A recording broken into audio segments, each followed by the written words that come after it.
Hey guys, Dan here from DansTube.TV, and today I'm reviewing one of the best games that I've ever played, and it is The Legend of Zelda Breath of the Wild.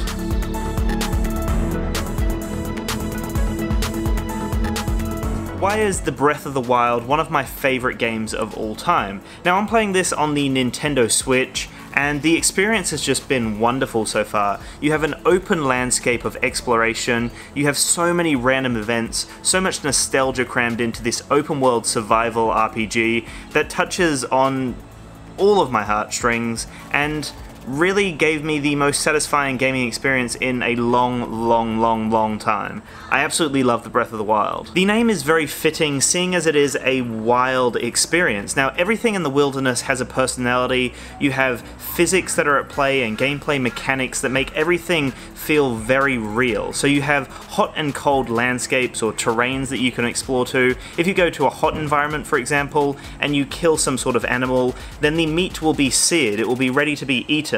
If you go to a cold area, you can get like frozen drumsticks, for example, and you have to dress appropriately to account for these environments. Now, the environment changes drastically. You can even have lightning storms, for example, which means that you have to unequip all of your metal weapons. Now, I love that about this game. I love the fact that it is a survival RPG and that you have to account for everything in the environment. I really like the stamina system as well. You need to level up your stamina system, otherwise you can be affected by climbing, swimming, taming horses, or gliding. Your stamina wheel will just slowly deplete.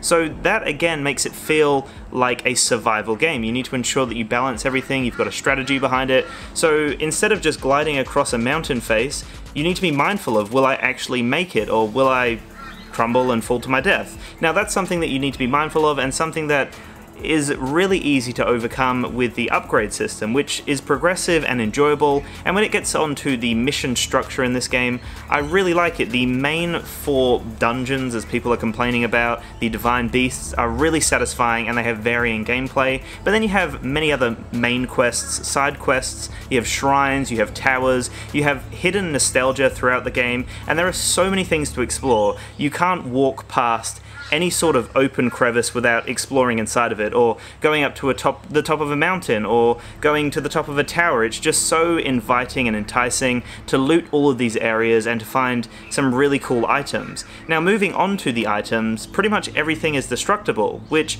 can be annoying to some people, but I personally really like this system. It means that it is a survival game. You need to be mindful of your weapon before you damage it badly, you need to swap your weapons out, and it can be pretty full on. You can run out of weapons relatively quickly.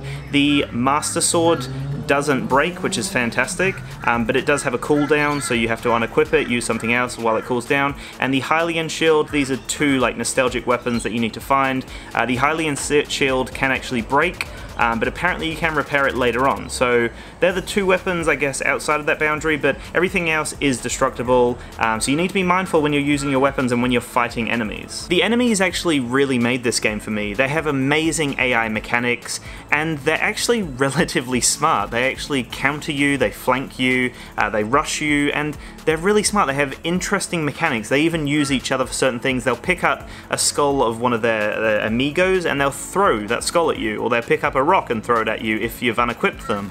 So really smart.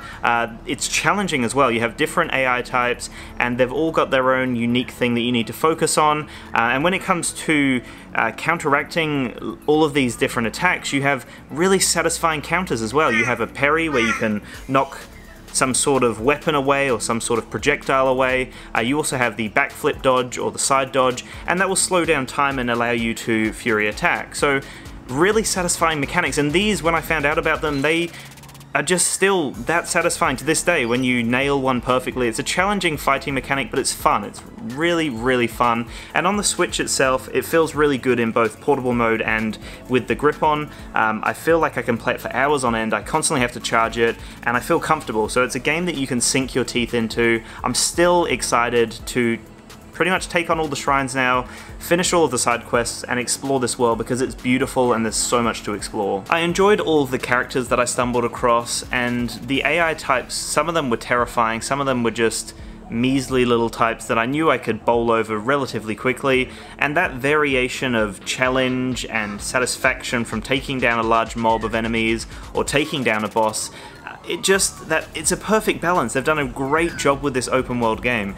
There are times when you're exploring and you'll stumble across a massive mob and you need to figure out how to take it down, whether you want to slow time down by gliding in and pulling your bow out, whether you want to take out the explosive barrels that are there, or take out the snipers, or the people with the horns who are going to alert everyone else. It's strategy at its finest, and when you nail a perfect takedown in any situation, it is just beautiful about this game. I always want to adventure around this world, and I'm constantly stumbling across amazing monuments, or structures, or bridges, or random crevices, or caverns, or whatever. It's just beautiful. There's so much to explore, and there's really quite a lot to do in this game. And even though the main story is only around 50 hours or so, side quests and everything, you're getting up to 100 plus hours, plus the downloadable content that will be coming in the foreseeable future at some point. I feel like this is just a must-have, especially for Nintendo Switch users, seeing as we don't really have the selection right now. But this has just been a really enjoyable game. I love even just the puzzles. When you go to a shrine and it's just a basic puzzle, you have to think about everything, and there's all these different abilities that you have where you can move metal objects, or lift up ice blocks, freeze the water for example, or stop time. You have different types of bombs, and then you have your camera to explore and capture different memories. So there's quite a lot to do, and yeah, it's great. You survive in the wilderness. I'm just reading the back here. They've really captured it in their sales pitch here. It feels like just a breathing world. It feels like a real world that you're exploring, and that's why I think this game is so much more real in my mind, and why this might be one of the best Zelda games of all time. You'll have to let me know what you think in the comments below, but I definitely think that they've just gelled this game together perfectly. The AI mechanics, the way that the gameplay actually runs, the beautiful environment, just everything about it is fantastic, and it is a true survival open world RPG with a lot to do and some really big shoes to fill, but I definitely think they've filled the shoes. This is one of the best games I've played of all time. Thank you so much for watching. You'll have to let me know what you think in the comments below. Is this the best Zelda game of all time, or is this even the best video game of all time? You'll have to let me know in the comments below though, guys. I definitely think it's up there for me personally. Thank you so much for watching. Make sure to have a splendid day. Make sure to hit up that like button and subscribe if you haven't already, and peace out.